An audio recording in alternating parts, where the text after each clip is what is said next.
Hey there, are you a busy professional who's also an urban homesteader like me who loves to support your local farmer's market but struggles to use up all that produce before it spoils? Well, in this video, I've got you covered. Join me as I share some practical tips and tricks for preserving your farmer's market haul even when you're working full time. With a little planning and some simple preservation methods, you can enjoy your favorite seasonal produce all year round. So let's jump in. So today at the local farmers market, I went ahead and purchased my Roma tomatoes.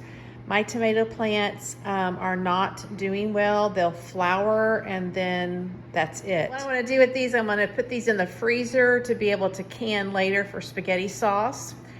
Then I went and got some peaches. These are Georgia peaches. I was really hoping to find the South Carolina peaches, but the ones that I found did not look good. So I went ahead and purchased these to make some peach pie filling in the future.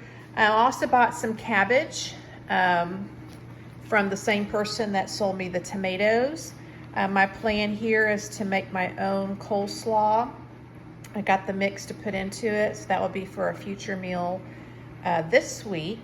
And then lastly, I got some ears of corn. So I've washed all of my Roma tomatoes and they have been drying all afternoon.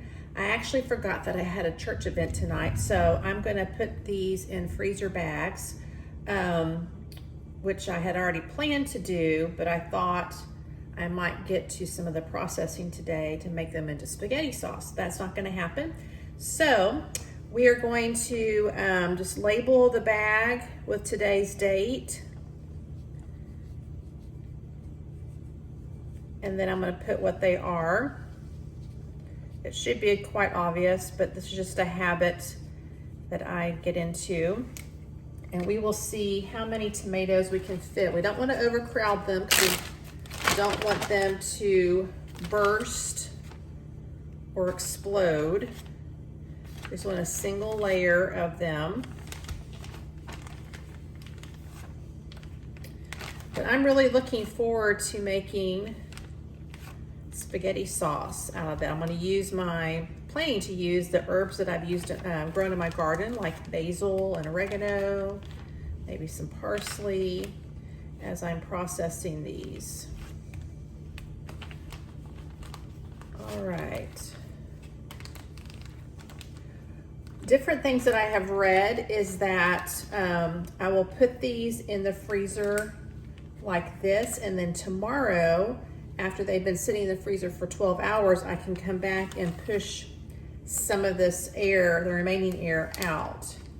But I don't want to squeeze too much because then that will juice the tomatoes, which is defeat the entire purpose of what I'm trying to do. So right now I have my cabbage soaking in some vinegar water, and we are going to dehydrate some basil leaves that I picked this weekend. And what I did is I just rinsed them off, let them dry a little bit, and then put them in a baggie in the refrigerator until we have time to dehydrate those.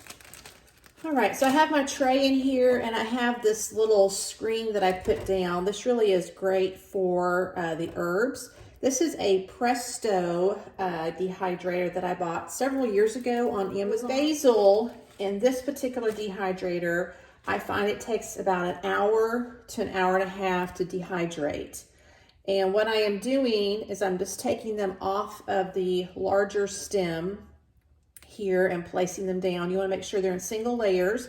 And if I see little spots there, I will either tear them if they're just a slight little blemish, but if it's filled with it, then I will discard those and then toss them across our fence to where the wild bunnies and turkeys can get to them. But I have already made pesto with a bunch of basil that I have harvested. And now I am dehydrating a bunch to use throughout the winter. And I must say that I have 3 basil plants and they are really producing very well this year. I am so pleased with them, and plus they smell amazing. Okay, we've got this going. Let's start on the cabbage next. I've been soaking my cabbage for a little bit in some cold vinegar water just to make sure that there aren't any bugs in there, and cleaning it. I store this in the refrigerator in one of my green produce bags to keep it nice and, forget it from turning.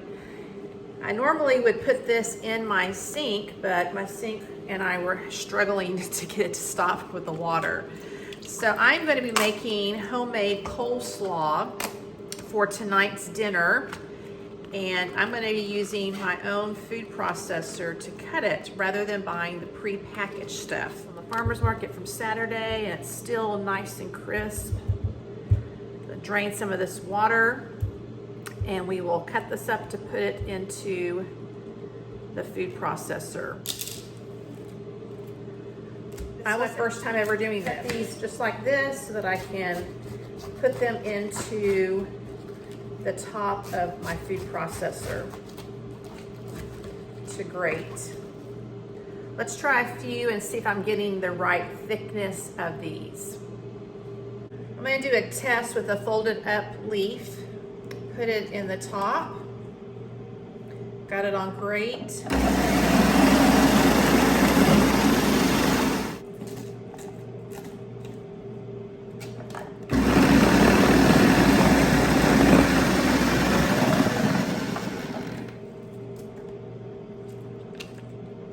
Since I didn't allow the cabbage to drain that well, I'm going to take the shredded coleslaw, the cabbage, and put it in this colander just to make sure I have the extra moisture out before I make the coleslaw.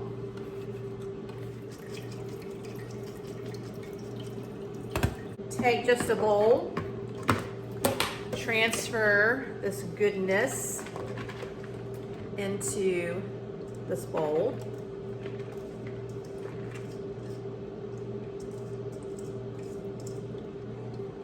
Coleslaw mix here.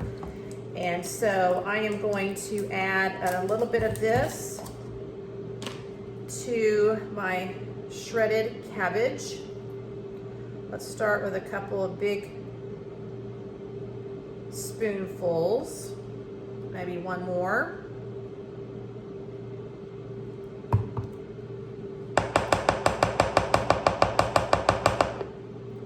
And then I just shake it up.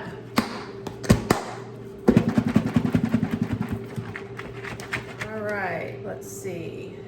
Might need a little bit more. Let's try 2 more of these.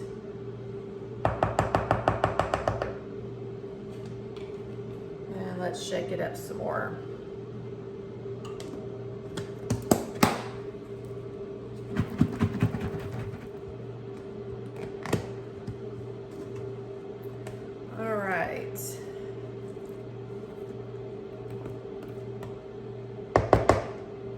I'm going to add a little bit of salt and pepper to it.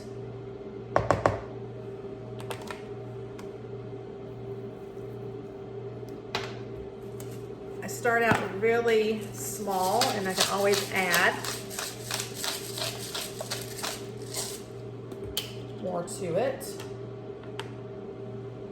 Let's shake it up again. All right, let's see where we are on flavor, consistency. Just going to take my little spatula and just give it a couple more turns. Have a clean spoon over here, and let's see what we need to add.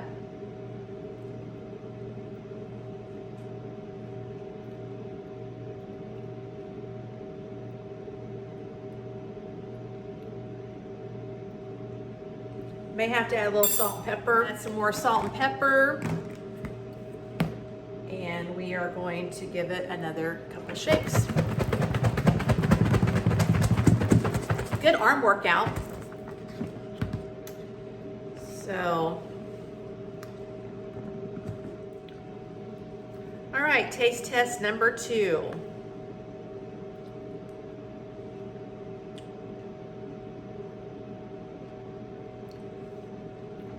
Just a little bit more salt. And I think we're there. The more that it sits in the refrigerator, the more it marinates. So I can always add more of the Marie's coleslaw dressing to it. But if I put too much in it, it becomes soggy. So just kind of know that. All right, we're gonna get this in the refrigerator and start doing a little cleanup and let the basil continue going. And put this pot of water on because I'm going to blanch the peaches. Also, I'm gonna be blanching the corn. So it does take a while for this to heat up. So I'm gonna go ahead and put that on, and then we're gonna go outside and we're gonna shuck this corn before this rain comes. First, I'm gonna put some gloves on. I am allergic to corn, and I used to love to eat it grilled, but since I became an adult about 10 years ago, I found out that I had an allergy to it. And so even if I touch it, even at the farmer's market when I picked this up, I had a reaction, and I should have allowed them to pick it up, but I did not. So we're going to use gloves just to make sure that I don't have any skin contact with it. So I believe all of these are white corn. I'm thinking about cutting them in two, like in half. And then my husband will have more to enjoy throughout the year.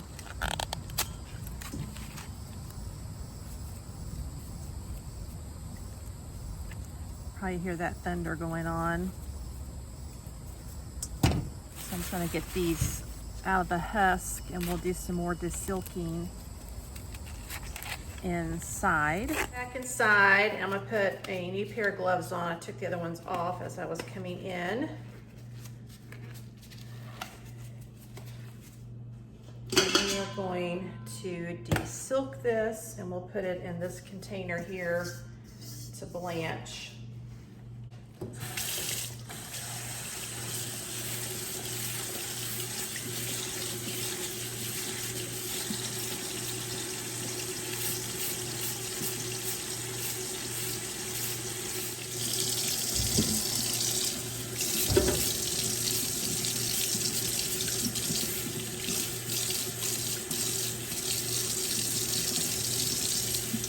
I'll go ahead and cut these ahead of time into smaller ears of corn. Never done this before. Let's see if this works with a knife.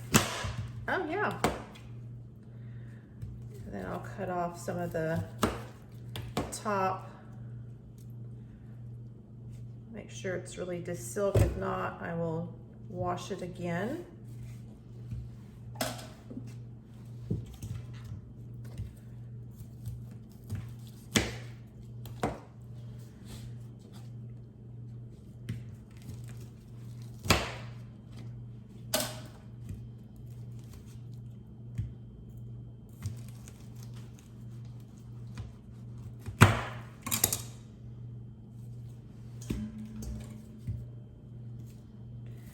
The basil did not take as long to dehydrate today,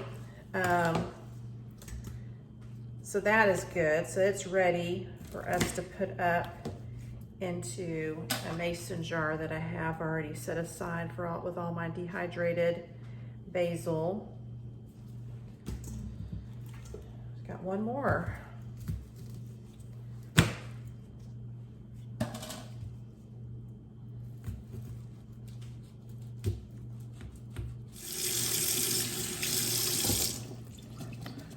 I think that's good. We're gonna get our peaches ready. I'm gonna blanch those first, and then we'll put our corn in. While we're waiting for that water to boil, I took all the basil, dried basil leaves out of the dehydrator, and I put them on here. There's not a whole lot for me to run through the coffee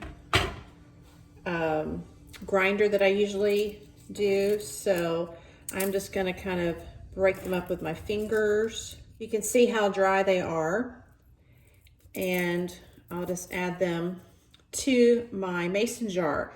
Now, only a quarter of this, a quarter of a cup, was basil that I had from the store-bought basil. So the rest of this is all that I have grown this year thus far in 2023. So I am super, super happy with the results that I'm getting. And this is a spice that I use throughout the year. Last year I only had one plant of basil, and it got me through the first week in December, and then I didn't have any more to use. I had to go and buy that store-bought. So I'm hoping that this will last me throughout the entire winter until I can regrow 2024's crop of basil. So this looks to be about a tablespoon of basil that I harvested and dehydrated. So I am super thankful for that.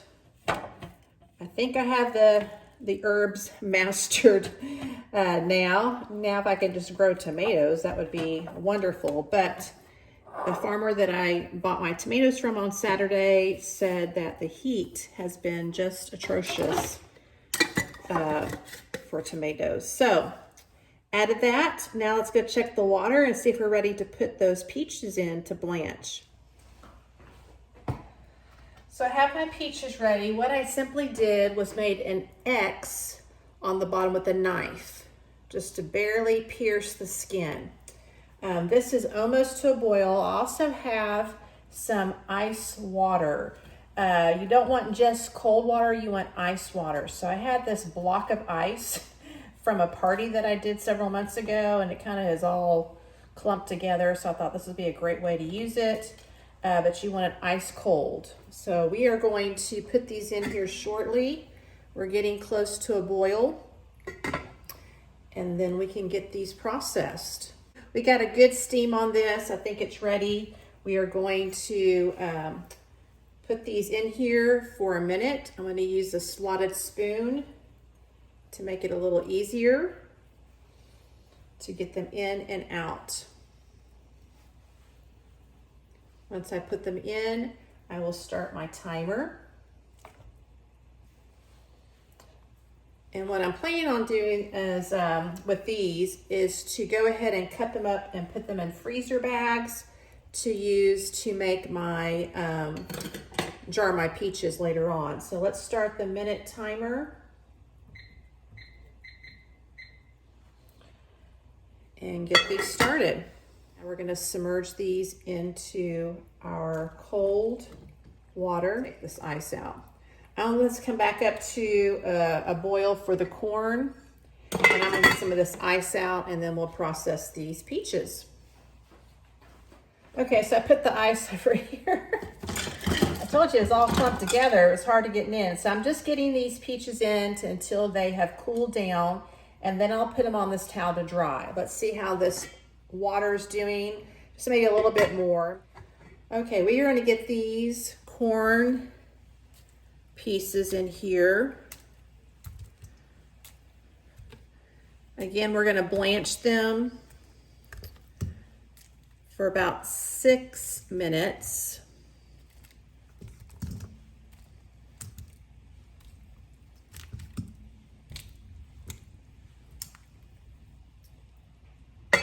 Let's get this timer going. And then we put them in the cold water for 6 minutes. Let's see.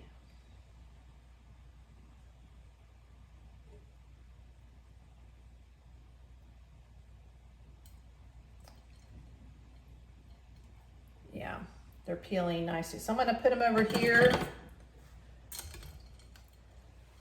to kind of drain a little bit.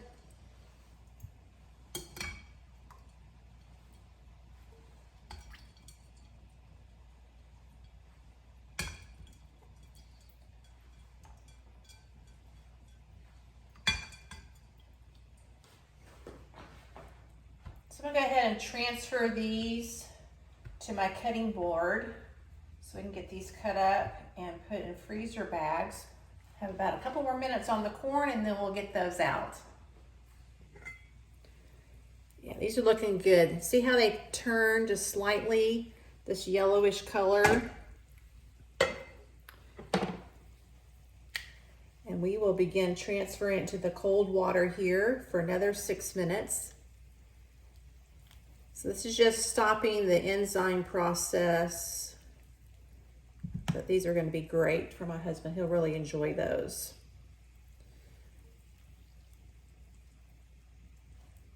Nice.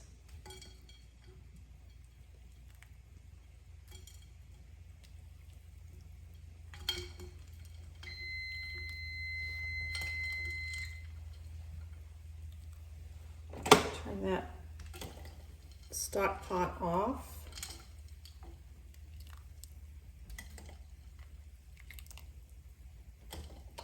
If you don't have a stock pot, you could use your water bath canner to do this. Just a lot more water for what I am needing for today.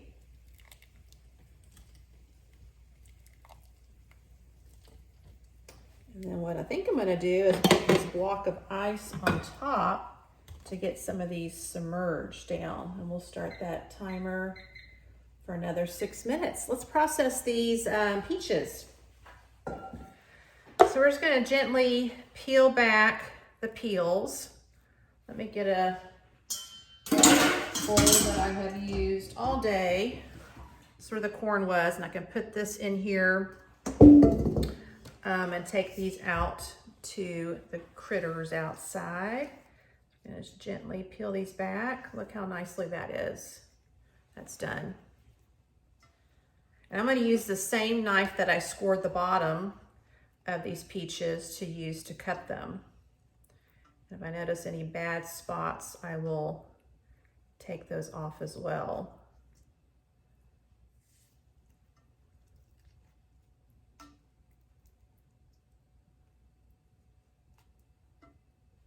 Super easy. So we got them all peeled, and so I'm going to cut them up, and I'm going to measure them by the cup so I'll know exactly how many I have, because in the canning recipe in the Ball book, it tells you how many cups that you need for that particular canning recipe.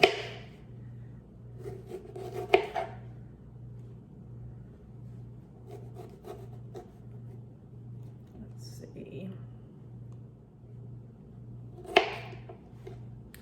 This is my husband's favorite fruit. Now, some of these were a little harder to peel. You can put them back in the boiling water for a few more seconds, but since I already had the corn in there, I didn't want to contaminate my peaches because then I couldn't eat these.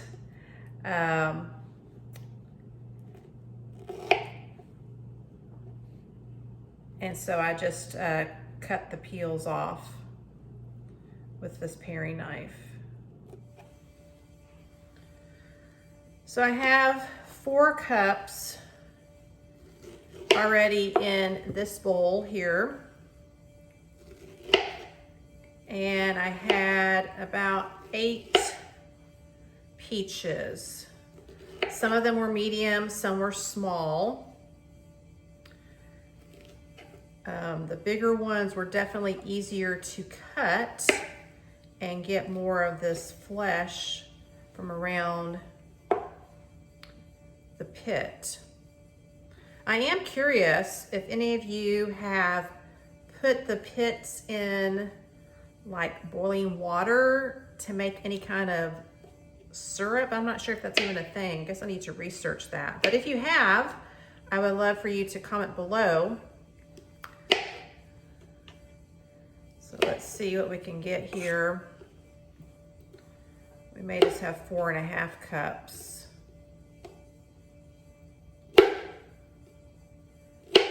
I'm thinking I'm needing about 5 for canning.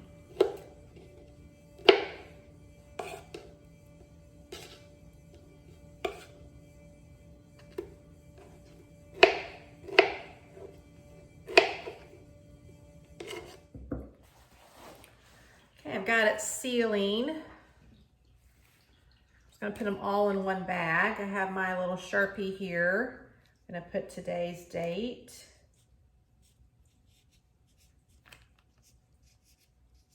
Before I forget, 4.5 cups. And then I'm gonna put what it is. Some people said they flash freeze, others say they just put it in here. We're gonna try it this way and see how it works. So it's finished sealing. Well, no, it did not seal. Let me try that again. Wow. There we go. I may have pulled it out. All right, it should be sealed. Let's try. I'm so glad I didn't put the peaches in it. Oh yes, much better. I went and got a spoon to ladle this in. I think that would be a little easier rather than dumping all of this peach goodness. But look at those nice colors. This will be a future project, maybe in the fall, when hopefully life slows down a little bit, or it could be a winter project. That's the great thing about preserving food. You can buy it in season at the lower cost and prepare it, put it in the freezer, and be able to can in the winter time. So I'm learning to give myself some grace because I think, oh, I got it, I need to preserve it right now in cans and in jars, but that doesn't have to be. That is one thing that I'm learning as I am really beginning my canning journey. Okay. Yummy, yummy. Good to the last drop.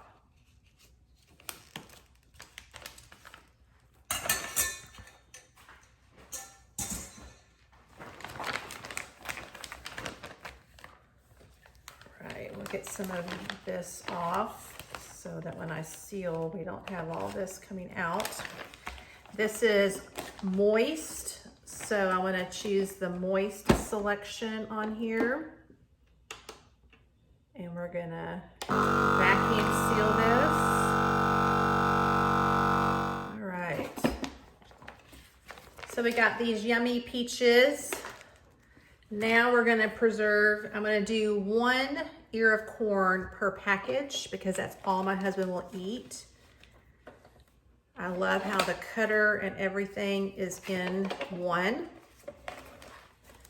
If you haven't watched my video on how we do a time saver, make sure you check out that video. I will put it in the cards above.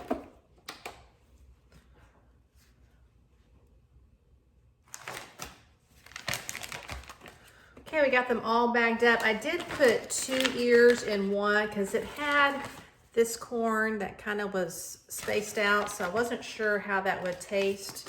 So I didn't want to put them together just in case we didn't get a lot out of it. And because I was running out of the rolls on this bag here, and I really didn't want to have to go get another one. So that's the reason. All right, so let's vacuum seal this.